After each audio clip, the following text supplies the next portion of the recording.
This time, what's it like owning a 1930s French Terrot motorcycle?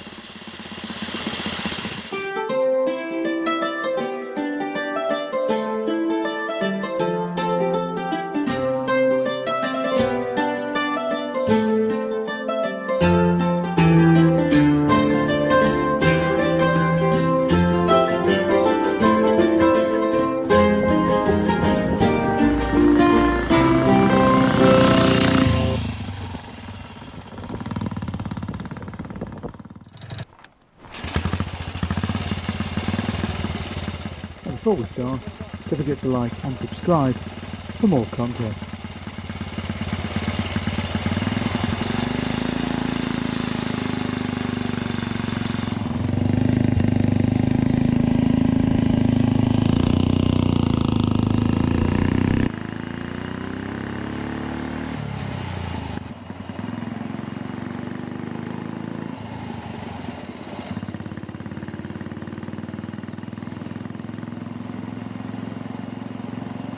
Frenchman Charles Terrot set up his manufacturing company in Germany initially in the 1860s before moving to Dijon in France at the turn of the last century in the 1890s in point of fact. They manufactured a number of products, and around 1890 they began bicycle manufacturing, and this naturally led on to motorcycle manufacturing about 1902. For many years the company used proprietary engines from manufacturers such as Mag, Villiers, Jap, but eventually they decided they need to build their own engines. It was in the early 30s they gradually phased out all proprietary engine use, principally Jap, and replaced them with engines of their own design, which are actually extremely similar to Jap engines. And that's where the PUO comes in. The engine range was from 175 two-stroke. There was also a range of 250s of side valve and overhead valve, as well as a range of 350s and 500s, and a big V-twin 750 for good measure. It's all fairly typical. The PUO is fairly typical of machines of its era. It's designed clearly to get people to and from work during the Great Depression. It's cheap to run. It would have been cheap to buy, relatively speaking, as well at the time. Performance would have been modest, but for commuting around town, it really wouldn't have mattered. The kind of machine was very much influenced by BSA's earlier round tanks of the late 20s. 250s were incredibly popular during this period because they offered low taxation, they were lightweight and cheap to run. The PUO is fairly typical of the breed. Produces around 4.5 horsepower with gas. Top speed is said to be around 52 miles an hour. I haven't tested this, although it will cruise at about 40 in reasonable comfort. Going much beyond that, I think we'll be pushing your luck. So what's it like to ride machines of this era? Clearly it's very different from a modern machine. It's a long stroke side valve engine, so it's going to run pretty hot, and it's got a total loss oil system. So wherever you go, you can be tracked down by a trail of oil that drips behind you. There's also of course girder forks, and these feel very different from modern forks. They don't tend to dive under braking, not that there's much braking force anyway. And the only rear suspension is of course the seat. When you go over bumps, you understand just why they started to put suspension at the back on modern bikes. You get a hell of a pummeling on modern roads. So the road quality, particularly in this area, is terrible. The engine uses a magneto for ignition. This is a pretty straightforward system actually, and they rarely give trouble. And occasionally after a few years they'll need rewinding, but it has to be remembered that these are machines that can be 100 years plus old. So you would expect them to not be working, and I wonder how many modern bikes are still running in a century's time.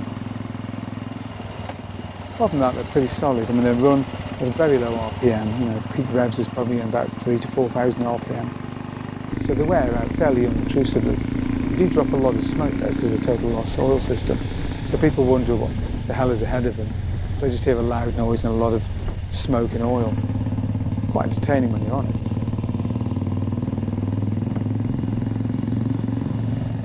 Vibration's fairly minimal, certainly up to around 40 miles an hour. I think if you pushed on beyond that, once the engine starts to really get under strain, then it would start to vibrate. You can feel a little bit of a gentle throbbing. but there's nothing really obtrusive at all. The machines are actually best once you get up to a steady speed. It hits about 35 miles an hour and stay there, because they've got a lever for throttle rather than a twist grip. You can leave it in that position, a bit like a lawnmower, and just cruise along without touching the controls. The brakes are predictably god-awful. You really do have to plan ahead on a machine of this age. There's also a little spyglass on the side of the engine so you can keep an eye on engine oil supply. By modern standards, the proportions of the bike seem just plain weird. It's very, very low and quite long. I mean really low.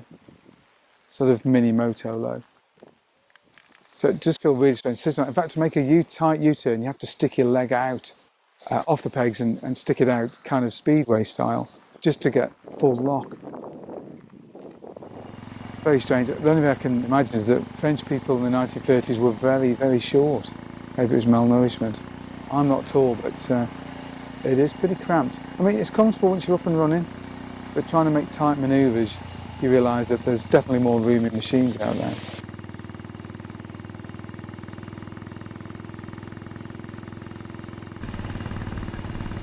The gear change is a 3-speed hand change.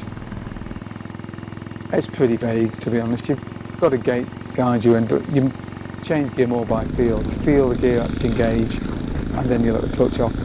Even doing that, sometimes you find a lot of force neutrals as you're moving along. Kind of adds to the fun, really.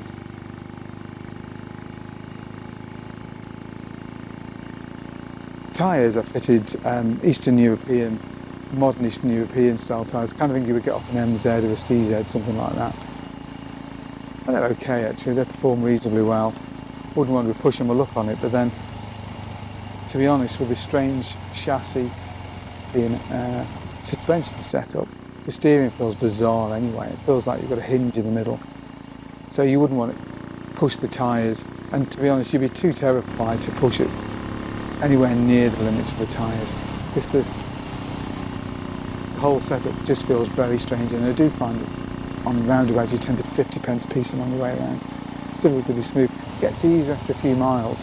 I think it's very much because it's so different than a conventional bike, both in its sitting position and its steering geometry and its general proportions. It makes it feel very strange, and you do eventually get used to it, and after a few miles you sort of forget. You stick it in top gear and cruise along, and it's very relaxing then, and you can just chill and enjoy the ride.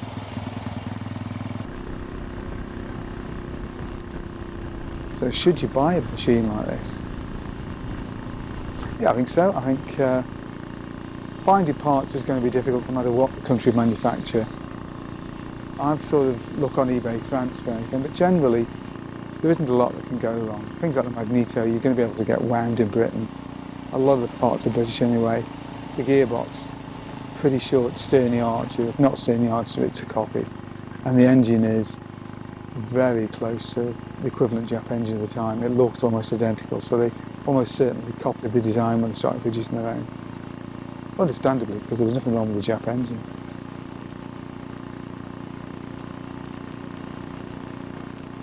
It's certainly challenging. It's one of the most difficult bikes I've ever ridden on the road. You've really got to think about what you're doing in terms of the gear change, the transmission, the handling, the brakes. Everything about the bike is alien to a modern rider, and that really does add a challenge, which actually makes it more enjoyable. It's really great fun. So if you enjoy a challenge, this might just be the bike for you.